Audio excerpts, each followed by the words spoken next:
Sebenarnya saya ingin menegaskan pertemuan di Bali itu adalah inisiatif dari seluruh ketua DPD Partai Golkar Provinsi se-Indonesia.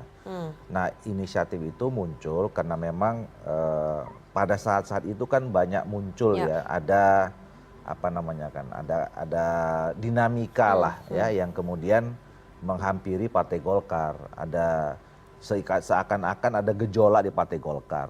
Nah, kami ingin menegaskan sebenarnya bahwa sekarang ini seluruh jajaran Partai Golkar itu sedang mempersiapkan diri untuk memenangkan seluruh agenda Partai Golkar menuju pemilu 2024.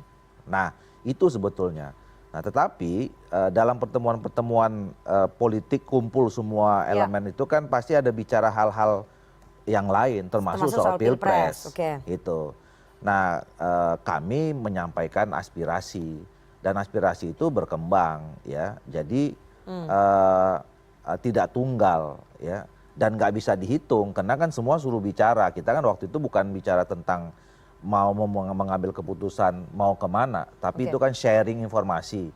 Kita minta penjelasan dari ketua umum karena kan kita sudah memberikan mandat kepada ketua umum.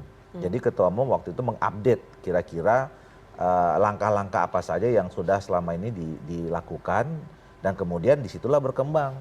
Ada yang mengatakan kita harus, tapi intinya adalah di dalam forum itu berkembang tinggal hanya dua pilihannya. Jadi 50-50 ya? Berkoalisi dengan, ya kita nggak ngisung, pokoknya aspirasinya dua-duanya begitu. Waktu itu nggak melakukan voting.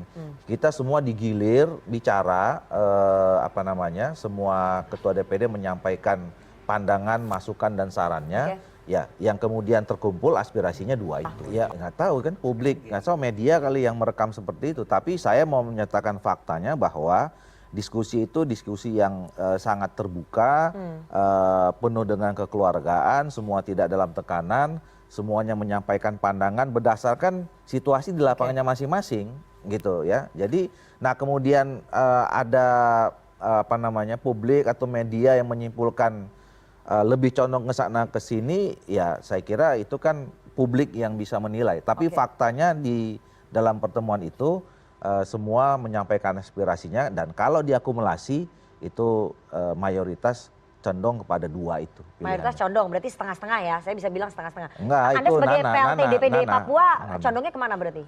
Ya enggak, itu nanti udah saya sampaikan di forum kan, nggak perlu saya sampaikan di sini.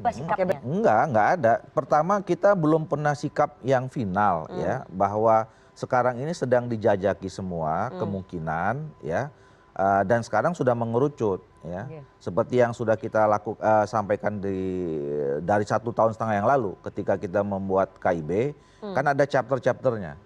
Nah ini sekarang kita sudah memasuki hampir ke chapter yang terakhir. Sudah saatnya kita mau mengkristalisasi sampai kepada keputusan akhir. Dan sekarang sudah condong, sudah ada punya dua pilihan gitu. Nah jadi dan di dalam dua pilihan itu kan sekarang kita berupaya untuk membangun komunikasi yang intens ya. Ya Pak sebelumnya Pak Erlangga ketemu Ibu Puan ya, terus kemudian ada aspirasi yang pada mungkin saat itu kan yang kemudian menyampaikan aspirasi cuma salah satu yang menyampaikan aspirasi yang sama di dalam forum itu gitu. Jadi saya mau mengatakan bahwa sampai hari ini Golkar dalam posisi apa namanya berupaya untuk mencoba menjajaki terhadap dua kemungkinan ini. Dua-duanya memang sedang dijalani prosesnya. Kita sudah membentuk tim, memang relatif tim untuk mengkomunikasikan dengan teman-teman Gerindra relatif lebih duluan.